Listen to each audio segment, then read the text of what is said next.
আজকের কোনো রান্নাতেই আমাদের ছোঁক দেওয়া চলে না বন্ধুরা, তাই এইভাবেই আমরা আজ প্রত্যেকটা জিনিস রান্না করি। পেঁয়াজ ভাজা বা ছোঁক দেওয়া এসব করা হয় না। আজকের কাবলি চানা পোলাও প্রসেসে রান্না হবে বন্ধুরা। এই প্রসেস জলের মধ্যে সমস্ত যা যা মশলা সব দিয়ে দিলাম। কিছু গরম মশলা, খাড়া গরম মশলা, তার সাথে পেঁয়াজ কুচি, তেজপাতা আর ছোলার ডাল সেদ্ধ করা এর মধ্যে আমি দিয়ে দিয়েছি। কিছুটা গাওয়া ঘিও এর মধ্যে দিয়ে দেওয়া হয়েছে।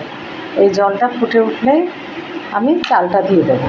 চালটাও আমি গোবিন্দভোগ চাল ধুয়ে জল ঝরিয়ে শুকিয়ে রেখেছি।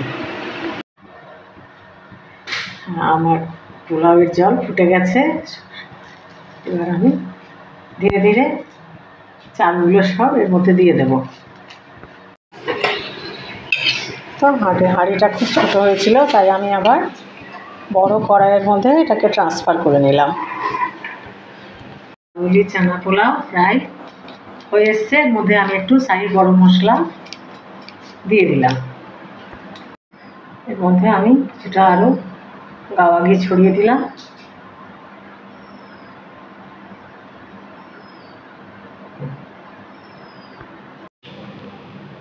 রেডি হয়ে গেছে আমার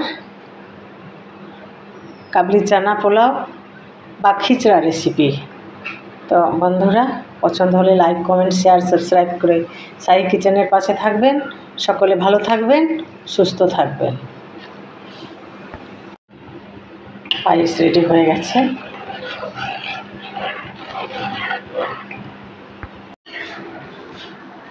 প্রায় হয়ে এসছে, আর 5 মিনিটের মধ্যে এটা রেডি হয়ে যাবে।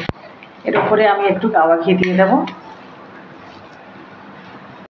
রেডি হয়ে গেছে আনারসের চাটনি। ওপর থেকে কাজুর গুঁড়ো দিয়ে নামিয়ে নিলাম। তো বন্ধুরা, এই হচ্ছে আমার আনারসের চাটনি। পছন্দ হলে লাইক, কমেন্ট, শেয়ার, সাবস্ক্রাইব করে সাই কিচেনের পাশে থাকবেন। সকলে ভালো থাকবেন, সুস্থ থাকবেন। ডিনার রেসিপি আমার ছেলের বন্ধুরা খাবে ম্যাগি আর স্টু।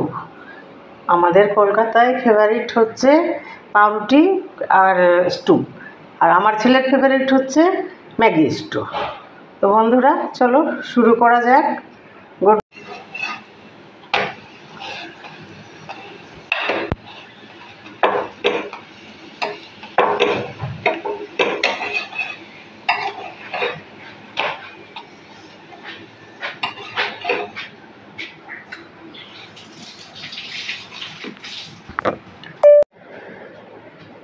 পরোটা আর স্টু।